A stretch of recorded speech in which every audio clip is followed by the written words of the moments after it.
On September 13, 2009, Cartoon Network premiered a brand new made-for-TV live-action movie for the franchise's 40th anniversary, titled Scooby-Doo: The Mystery Begins. The film presented a brand new origin story for our gang, and boy was it divisive within the fandom. But one thing was sure, it created enough noise for a follow-up to be in production. So, a year and a month later, Scooby-Doo: Curse of the Lake Monster got released. A sillier, more Looney Tunes-inspired depiction, which did not resonate enough with the studio to turn the duology into a trilogy. Do these two nostalgia-driven, Easter egg-filled, goofy movies still hold up to this day? Probably not, but hey, let's give them a go.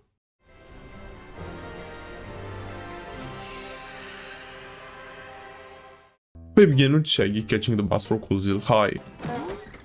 Inside, we go through each one of the gang members, all with their shenanigans, as our poor Norville tries to find a seat, and maybe the floor.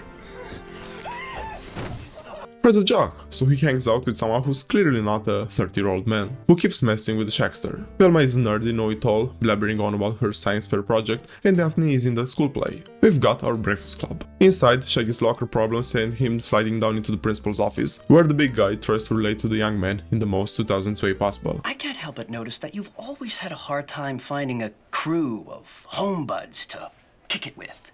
He's concerned about Shaggy's social status. Principal Diddle opens up and shares about his social struggles in school as a kid, mentioning one thing that helped him. Philately. See what now? Stamp collecting.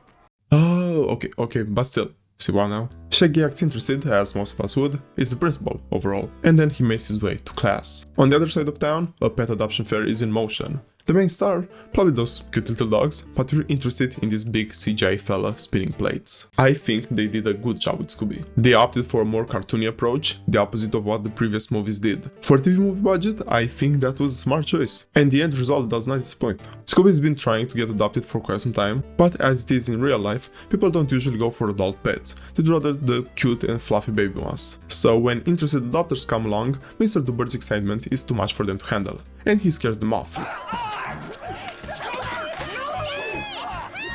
Poor old Scooby. They pack up after another unsuccessful day and the bump on the road sends our dog flying. Thus it got left behind. It's now nighttime, and Shaggy dwells alone in his room, wishing for some company. Scooby's alone in the woods, terrified. You see where this is going, right? Two ghosts pop out of the cemetery, panicking the dog, which make him sprint away, arriving in Shaggy's basement bedroom. And thus, the greatest human-canine duo ever had formed. I wonder if people call you Scooby. Kinda has a nice ring to it, don't you think? Their new bond proved to be too much for them to be separated, so Shaggy throws on a disguise for Scooby to get him on the school bus. I don't understand what he planned on doing with him when they arrived at the school. He'd just get into class with Shaggy, no questions asked, like... But let's besides the point, cause Scooby's got that lame jock on the radar after he messed with Shagster once again. One sneaky bite later and the whole bus is fighting, ending with the bus driver accidentally knocking over a pole whilst trying to calm things down. That would have been bad enough as it was, but the pole landed right onto the vice principal's new car. Yikes. The other students blame our up-and-coming Mysteries 5 as he did the most damage. The mass project got destroyed after Fred pushed the jock away from Scooby, Shaggy went WWE on the same jock, and the girls beat up Freddy with books. The American high school experience. Vice Principal Grimes sent them all to detention and chained Scooby outside. It's now time for our breakfast club to get their bonding going. Fred apologizes to Daphne for knocking her over on the bus. Thelma gets upset at that, saying she deserves an apology, given the new squashed state of her science project, which I totally agree with. Get your priorities right, Fredster. They argue for a bit, but hey, the ice was broken. Oh, and by the way, I already read that one. The old innkeeper did it. A power outage puts a stop to their conversation, followed by the computers exploding and books flying off the shelves. Hey, what is this, reading time? Oh no, it's just ghosts from the cemetery. The gang gets spooked out of the library and crashes the prep rally, where a third ghost appears, threatening the school. Leave this place now, or pay for all eternity!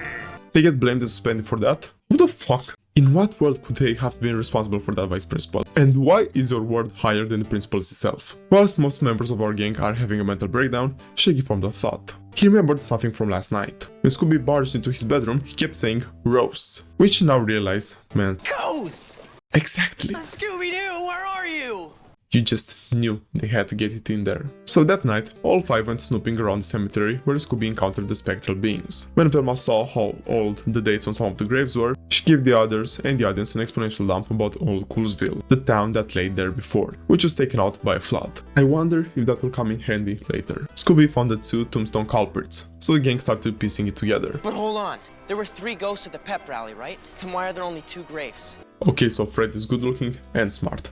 Some people really do have it all. The next day, they met at Shagster's headquarters to solve this thing and clear their names. After a light Scooby Snack Munch session, Velma barges through with newfound information about the two dead fellas. They are Prudence Prufrock and Ezekiel Gallows. When the two are still all bones and flesh, they were the founding members of the Coolsville Academy. The day the flood came and brought destruction to the town, they were going to bury a time capsule at the opening of their new school, the Coolsville High School, where our gang attends, was built right over, you guessed it, the remains of the flooded school. Now the kids just had to figure out what the third and unknown culprit had to do with everything, so that very night they snuck into the school to inspect the crime scene. Fred suggests they should split up and search for clues. Sweet. That idea falls apart though, when he wants to team up with Daphne and Velma objects. You just wanted to go with a hottie. Following that, we have another callback to the moving ice paintings, but with the use of mannequins. The ghosts are on the trail of our gang. At the stage where the third specter appeared, the gang found some ghoulish substance on the ground when they were interrupted. Fred remains in the gym, where he takes on one of the ghosts, while the other goes after the girls. Both parties have good luck with their opponents, but then it was Shaggy's and Scooby's turn. The two boys struck out and ended up locked in the cafeteria freezer, while the school's front exploded with flames. Holy fuck. The next day, Fred, Daphne and Velma make their way to school, where they find the boys scooped out by the vice principal. The gang then gets blamed for what happened the night before. Damn, they really can catch a break. Oh, you're all expelled. Even better! Oh, wait. Fucking hell. That scene was beautiful. Shaggy was ready to take all of the blame for everything that had happened, but the gang stood together with him. Oh, that's nice. All hope seemed lost until the Shagster formed another thought. I swear, he's been carrying this movie in the intelligence department. He rounded up two possible suspects. The janitor, because he hates his job, and the librarian, because she hates her job. Both have very good motives, I'll tell you that much. But how could our gang investigate if they're not allowed on school property? Huh, cool! On invisibility serum? Not quite, my dear Shagster. I was thinking of a more theatrical approach. Exactly, a disguise. Daphne gives Velma a makeover and chats about boys, whilst our boys talk about sports. Oh, the MLE? I'm Major League Eating. The reveal mimics the one from the second live-action movie. So Velma's the hot girl, Daphne goes emo, Fred's a SoundCloud rapper, and our comedic duo takes on the mantle of the trash bin. Nothing spectacular came out of investigating the two. The janitor put on a dance show in the basement, and the librarian received a letter about the job offer at the town's library. But Velma managed to get her hands on a series of books about raising spirits from the dead. The usual high school library stuff, you know. One of the three is missing, and the last person to check them out was Vice Principal Grimes. So the investigation is back on. The only real problem is his house, which is located on top of a hill. So it will take the gang the whole night to ride their bikes up there. Stumped, Shaggy comes in clutch yet again and reveals he has his driver's license. He's older than the rest because he got held back once. Twice! Oh, okay, twice. Half of the issue is solved, but they still need a ride. Thankfully, Daphne's loaded, so they went to her mansion to get a car from her father's garage. Look at all those cool options. Oh fuck. 300,000 miles! It's a mystery this machine still runs. They hop in, and after a pep talk, Shaggy is finally ready to drive the gang to victory. Up on the hill, they made their way to the vice principal's house. It's not breaking in if the front door's wide open. I'm pretty sure it still is Freddy. He and the girls find the remaining book in the vice principal's study, along with some research that helps them put everything into perspective. He's after the time capsule that was supposed to be buried there when the massive flood came. So that means that the time capsule is still inside the old school. Our little detectives are growing up. The freaking ghosts are back, man. They managed to narrowly evade them, but outside, the third spectre was waiting, and he put them to sleep with some Shrek breath. We're now in the third act. The location? The school gym where it all began. But something's different. I can't quite put my finger on it. Oh yeah, that big gaping hole. The spectre reveals itself and orders the gang to go down there and find the time capsule. If not, poor old Scooby would get offed. Well, he and Vice Principal Grimes. He's also tied up in a cage. Freaky. And there goes our suspect. Shit.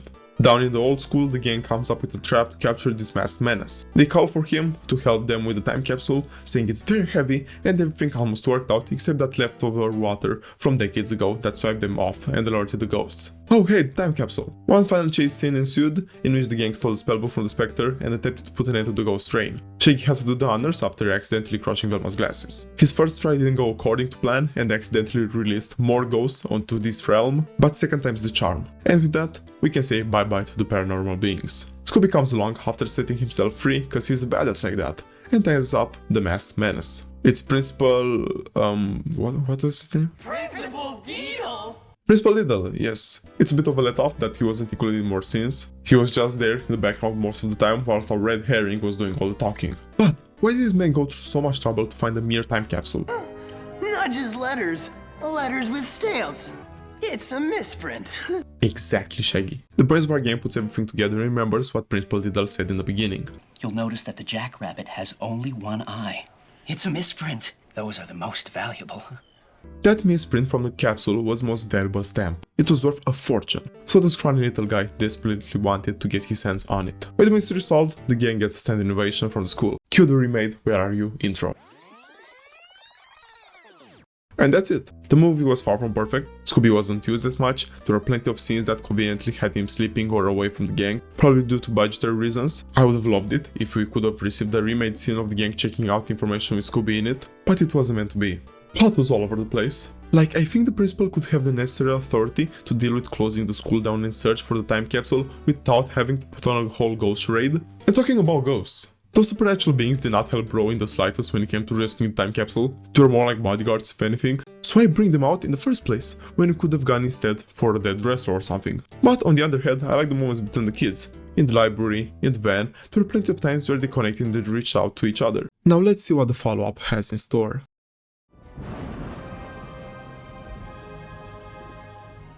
Sequels have the reputation of being extra and not needed because 90% of the time they are worse than their predecessor. Can this movie break the pattern? Well, no. But it's fun anyway. The same crew led by Brian Levant came back to direct the sequel, same actors, same writers, same producers, but the end result was more Looney Tunes-esque. Let's give it a go. The title card sends us right in the middle of a chase scene through a house. It appears our gang, minus Velma, is on the tail of a witch. After a bit of tomfoolery, Fred the Jock slams the bitch to the ground and unmasks her. All of the members of the gang, minus Velma, are shocked at the person behind the disguise. Like, I wonder who that could be. You can already feel the tone shift from just this opening sequence. If I could let all these 2 minutes play out without YouTube striking me out to oblivion, I would, but that's unfortunately not the case. But Shaggy and Scooby knock over a door and run in place for a couple of moments, Scooby's eyes bulging out like that. I mean, it's bold direction. If I had a nickel every time a sequel to Scooby-Doo live action movie was more dumbed down for kids, I'd have 2. Which is not much, but it's weird that it happened twice. After that hook of an opening sequence, we are sent back a week before on the last day of school. It's summertime.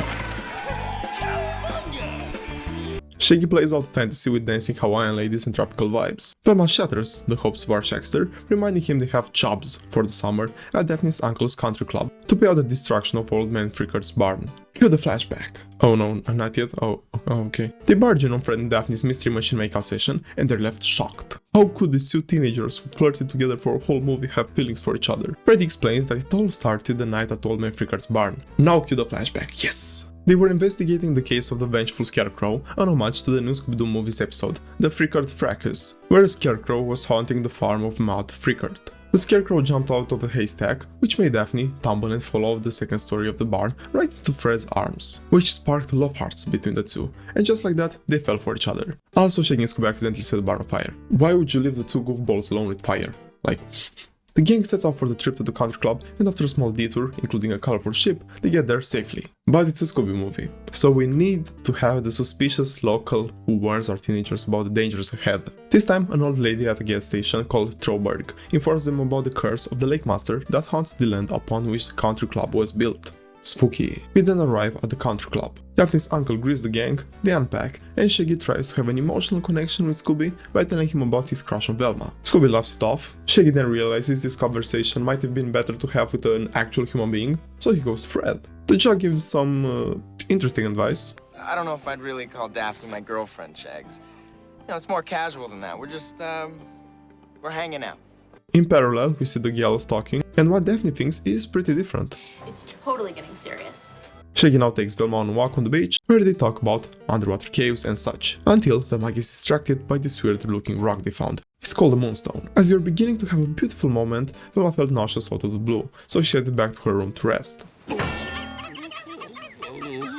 Later that day, the uncle holds a small party for the investors. It unfortunately gets interrupted by a weird beast hiding behind the tent curtains. It's a massive frog. Havoc ensues, everyone runs away, and the scene just cuts to the hotel lobby with everyone panicking and the gang all safe. Literally, the previous shot was the frog standing in front of the gang, knocking Freddy over, and now they're all good, unharmed. It feels like something was cut there. The uncle starts losing it, but the gang puts his worries to rest. They're on the case. The first suspect is Elmer Huggins, the person who's taken the only known photo of the lake monster. They pay a visit to the lighthouse keeper, but nobody is home, so they snoop around. And so, a musical segment begins in Shaggy's mind as he dreams of a life with Velma. That was an interesting choice, I'll say that much. The frog monster interrupts them, but something seems off. Freddy unmasks it, and it's revealed to be Elmer Huggins. Mystery solved, let's get the champers out. No! Hi, kids. He reveals that he isn't the monster. The photo he took was all a hoax. Every time business gets slow, he puts on the monster suit and takes some ominous photos to get tourists coming. This would have been a waste of time, but the old man comes in clutch with the story of the monster's origin. It all goes back to the time when the first settlers arrived. They ran into a witch named Wanda Grobworth, who told them to go back. It's her land, but they didn't listen. So the old hag, using her magical staff, turned a little innocent frog into a disastrous monster, which she set loose on the village. What happened next? The pioneers managed to overcome her and they burned the witch at the stake. Awesome story, I like your funny words, Frogman. The next day comes and Shaggy is still very obsessed with Velma. But that's not the only romantic problem. The differences between Fred and Daphne start coming to light as she spots the jock hanging out a little too close to two girls while teaching them golf. Watch the hands, man! Velma comes for the gang as she's found some footage of the witch. When she zooms in to get a closer look at her face, the computer short circuits. They all think that was the witch's doing, but Velma just accidentally spilled her tea. Bummers. She storms out upset at her rookie mistake, the gang follows and Shaggy tries to cheer her up. You just pulled a Shaggy, that's all. I do it all the time. He doesn't quite manage to, but he was nice, and gets brownie points from the other two. Fred and Daphne continue to passive-aggressively fight about their different views on the relationship without having a proper conversation about it. It's the third time already, just sit down and talk please. In the evening, Scooby and Shaggy go for a quick snack, but a wonderful smell flies Shaggy away like it's a 1960s cartoon. The young man ends up in a field where he has an encounter with the lake monster. During this time, Daphne took a page out of Fred's book, so she got close to a couple of tennis players. Our jock sees this whilst being on a run and gets upset. What are we doing? There's a mystery to be solved. Shaggy prevents what would have been a very brain-damaging conversation by screaming his lungs off. The two go to check it out and hey, what's that in the background? The monster takes a jump on them, but Freddy, fueled by the anger of realizing that actions have consequences, takes the big amphibian down. The other two help him take off the mask, and such, we are finally revealed that the monster is in fact a monster. The gang splits up and the monster goes for Shaggy, performing a miraculous jump. When all hope seemed lost, our favorite talking dog pulls through and saves the Shagster. They crash and find another one of those moonstones. We are not out of the woods yet, because two targets still remain. The frog switches target to Fred and Daphne. They once again try to talk and are interrupted. I'm sick of this. Fred takes a swing at the frog, they ditch it and hide in those costumes from earlier to give the audience a nostalgic Easter egg, and make the two stop talking for a second because it's getting too much. The witch appears and reveals that the monster is supposed to be searching for something around. The old hag commands it to put a stop to the search for the moment, given the whole chaos that it provoked. As she was getting away, Daphne spotted a streak of purple paint on her robe. They reunite and remember, damn, wasn't Velma in this movie as well? So they go out to look for her. Finally, after a night of searching, the gang fights her passed out on the beach. Oh, and she had words on her hands. I'm sure it's just some kind of a urushiol-induced dermatitis. Oh. Yeah. They go back to the hotel and have a group thinker about what's next to do. Daphne comes in clutch and connects two dots. That streak of purple paint matched the one on the boat they encountered in the beginning in Trollberg. So that's the gang's plan for the evening, to investigate that boat. However, Shaggy has different plans. He asks Velma out on a date, playing the pick me card. If I were you, I probably wouldn't want to go on a date with a goofy guy like me either, so... Not too shabby, Shagster. Not too shabby. She accepts. We skip ahead a few hours and the young man is up and ready for his big night out. Scooby disapproves of this, as he's done this whole movie, or at least the 5 minutes he's actually been in it, so he disguises himself as a waiter. They fuck things up at the restaurant thanks to Scooby, but hey, at least Shaggy gives Velma the moonstone. When receiving the precious little thing, she gets a look in her eyes that they've only seen Mr. Krabs have when staring at money, and ditches them once again. Shaggy starts, kind of rightfully, blaming Scooby, and they get into a cartoony smoke fight. Is this what we're doing now? Like... real? Okay, let's check up on Fred and Daphne. Who were they? Who or who? Okay, take it back. I don't want to spend time with them. They find some old news articles on the boat and start piecing the mystery together. That must be what the monster's doing, looking for the source of her powers. But no, the monster came and locked them inside. Then it raised the pressure on the pipes enough for them to explode, and the room started filling up with water. This is some ingenious ass monster, what the fuck. But hey, finally the two can have that long awaited talk. Why don't we call one of those guys you were playing tennis with? Maybe he'd know what to do. I knew it, you are jealous. Yeah, maybe I am. They broke up. I think that's the correct decision. Freddy brought him out of there and back to the hotel we arrived. That's to break the news to Scooby and Shaggy, who are still in the middle of their fight. Like, what happened to you guys? We broke up. That's what happened. Daphne starts looking for names in a book they bought at the gas station in the beginning, when Shaggy spots something in the mirror's reflection. Troberg, spelled backwards, is Grubwort. What? So 80% of our gang goes to pay that little old lady a visit. They spot the witch inside, so we resume the opening sequence. We've come full circle. They pin her down, take off the hood, and it's revealed to be Velma. Who would have fucking guessed, right?